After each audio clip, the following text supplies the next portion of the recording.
Hi, this video will be looking at digital drawing and the ways in which you can take a practical and traditional piece and turn it into something more digital based. So you can see that at this point all I'm doing is taking an image that I drew using just plain pencil in my sketchbook, and I've took it into Photoshop to just sketch over the basic lines because I had the proportions really well done and I liked the way it looked, so I didn't see the point in messing around, so I simply just took it in and then I've just sketched over the top. Some people argue whether or not this is a good thing to do, however in certain situations it's more worth it.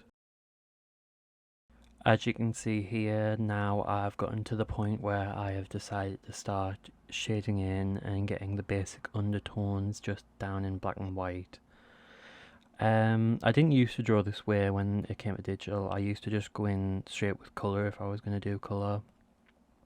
However, after coming to university, I found that in certain situations like this, where I'm going for a more realistic approach, it can sometimes be worth it to do an underlayer with black and white or some sort of gradient map, etc. Because it'll make your job a lot easier in the long run, whether you need to go back and change something or perhaps you don't like the way it looks.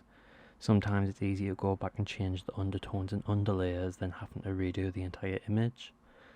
So as you can see here, all I'm doing basically is doing the same kind of thing I'd do for either like a watercolor paint or even just a plain pencil. The type of brush I'm using for shading is the mixer brush,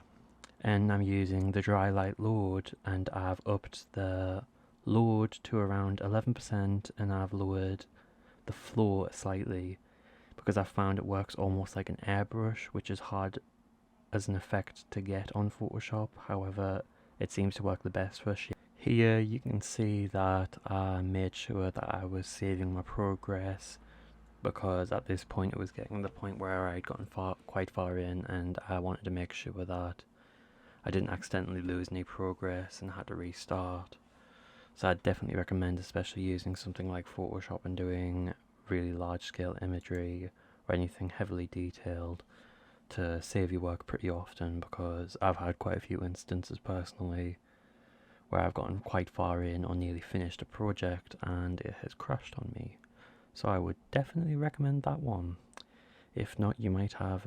quite a few times a night where you end up crying yourself to sleep.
As you've noticed by this point, I have gotten to the point where most of the initial drawing is now done, and I've decided to add some of the background in. So I decided to get that perfect circular shape that I would use an ellipsis tool and then simply just use it again so that I could get a perfectly hollowed out circle in a way, so that I'd be able to almost get an inverse of what I started with. So I then use a rectangular tool to get perfect lines, so it almost looks like the image is coming out of the shape, and it almost seems like the portrait that I'm creating is seemingly emerging from the drawing and becoming part of the real world, which is kind of what I intended.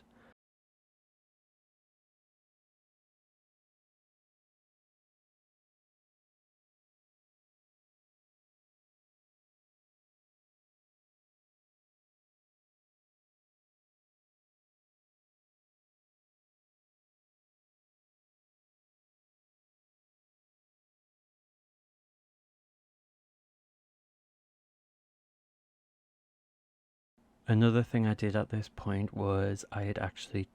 took off the layer that was originally the original drawing so that I could see where areas needed to be refined or looked like they were fine but were actually just relying on the original line drawing and needed a lot more sharpening, shadowing, highlights added, anything like that. Certain things can be adjusted later, obviously, however, it's best to get some now so that the image looks a bit sharper and refined before any colour or anything's added to it.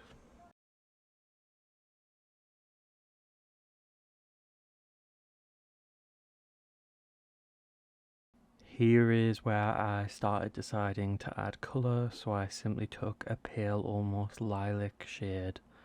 and then used the paint bucket tool to amass an entire amount of colour across the entire page and made it almost submerge the entire piece as if it was doused in watercolour. I then just changed the settings from normal to multiply so that I could see the different ways it would look, lowered the opacity of the layer.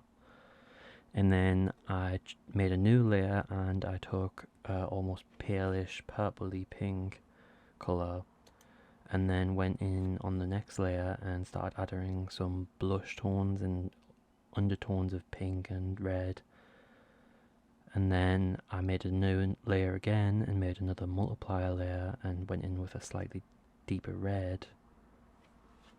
And then you can see here I did the same thing, making a new layer and then filling it in with red for the wing pieces on the head. Then in a second I will be changing the layer type so that it'll show through with all the detail. I think I changed it to soft light or pin light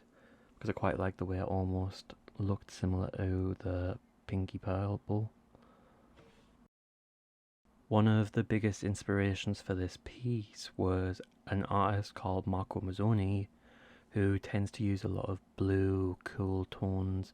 for his portraits and obscures them with a lot of florals and such in a way that's almost gaunt and daunting. And I found that quite beautiful yet sad, so I went for something similar but totally different. And this piece was inspired by Apollo, who obviously, if you do any research, has quite the tale to tell, and I thought it would be quite beautiful yet haunting to do something inspired by Apollo and Icarus. So the Icarus element came in with the wings, and the Apollo element came in with the almost moon sunlight behind him, because I thought it would be quite beautiful yet sad to do a piece that talks about not only the love that Icarus had for the sun, but also the thing that drove him. As you can see while I was rambling there, I was adding a lot of white highlights and pale purple highlights to give the effect of light, creating little glares and almost different versions of midtones and highlights are created from using such an effect. And finally, I'm wrapping up this piece with just some finishing touches and saving the piece, not only through the Photoshop but also actually making a PNG. Thank you for watching, and hopefully this helped in some way.